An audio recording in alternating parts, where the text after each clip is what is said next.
le goûter. Ça là, c'est le fromage. J'ai mis le filtre, donc ça se voit pas bien, c'est le fromage. C'est fait à base du lait de vache. C'est un type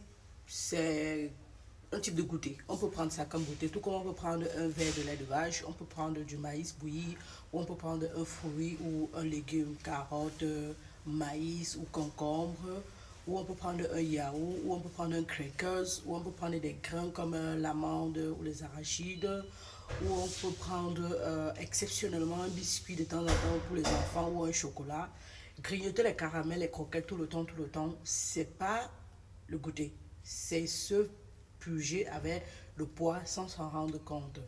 C'est un repas, le goûter est un repas léger qui se trouve entre les repas principaux. Ça veut dire que entre les repas, entre le petit déjeuner et le déjeuner, à vers 11 heures, on prend un goûter. Et si vous voyez, j'ai cité les éléments qui sont pratiquement nutritifs. Par exemple, le fromage ou le lait de vache contiennent du calcium et la vitamine D qui vont aider au bon fonctionnement des os, des muscles, des dents et du système général. De toutes les façons, ça contient toutes d'autres substances nutritives, les sels minéraux, les vitamines, et on en passe. Entre le déjeuner et le dîner, vers 16h30, 17h, vous en prenez une portion et à 20h30 environ, vous prenez une autre avant d'aller au lit. On suppose que vous avez mangé avant 19h, ce qui serait sain. N'oubliez pas l'hydratation.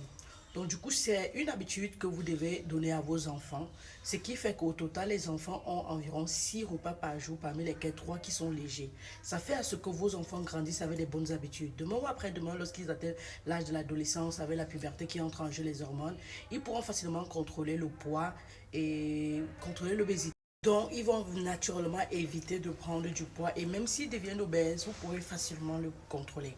Si vous ne le faites pas alors qu'ils sont petits, je vous assure, vous aurez moins de larmes pour couler quand ils seront à l'âge adolescent. Parce que si vous habituez vos enfants à grignoter tout le temps, lorsqu'ils grandissent et qu'ils sont à l'école, ils vont grignoter de tout et du n'importe quoi. Surtout lorsqu'ils commencent à avoir de l'argent eux-mêmes. Ou du moins, vous leur donnez déjà de l'argent de poche. Vous ne voulez pas ça parce que vous voulez que votre enfant ait une apparence physique normale ou du moins ait une corpulence normale qui respecte, dont ses os peuvent supporter, c'est-à-dire qui respecte la BMI et aussi pour son estime personnelle. Parce que quand les enfants sont obèses, ils sont tellement harcelés en milieu scolaire ou dans la société qu'ils se referment et ils ont une faible estime de leur personne. Donc du coup, c'est important pour moi que les parents introduisent le goûter ou alors qu'ils donnent des meilleures habitudes alimentaires à leurs enfants tant qu'ils ont encore l'opportunité, tant qu'ils sont encore tout petits. Parce qu'on s'y habitue et on grandit avec cela. Et on vieillit aussi avec. Je rappelle que le couscous, une demi-boule de couscous ou alors une louche de riz, ce n'est pas le goûter. Ce n'est pas le goûter, c'est la nourriture. On peut encore à la limite prendre une soupe, c'est-à-dire une petite soupe à base de légumes et de fruits. Oui, c'est un goûter, mais allez-y doucement. Les repas principaux sont là. Et le petit déjeuner aussi doit être léger, tout comme le dîner. Contrôlez votre ligne, contrôlez votre poids, c'est pour votre santé et pour votre estime personnelle. Tchuss, la dans la santé 3.0, docteur Thérèse infirmière. On se voit dans une autre vidéo. Tchuss.